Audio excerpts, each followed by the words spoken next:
Okay guys, today we are replacing a battery for Ecovacs Deebot X1 Turbo. So first remove your mop pads. You can remove with the screwdriver. You can take off the brooming things, and then you can just click it off. Remove the brush.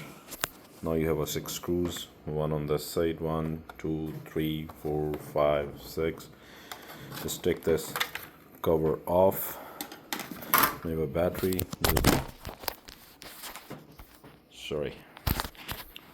The 2 more screws, so you can just take it off.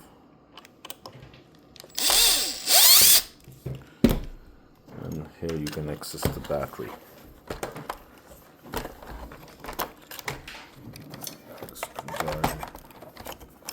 Pull this off. Now you have a battery out. Thank you.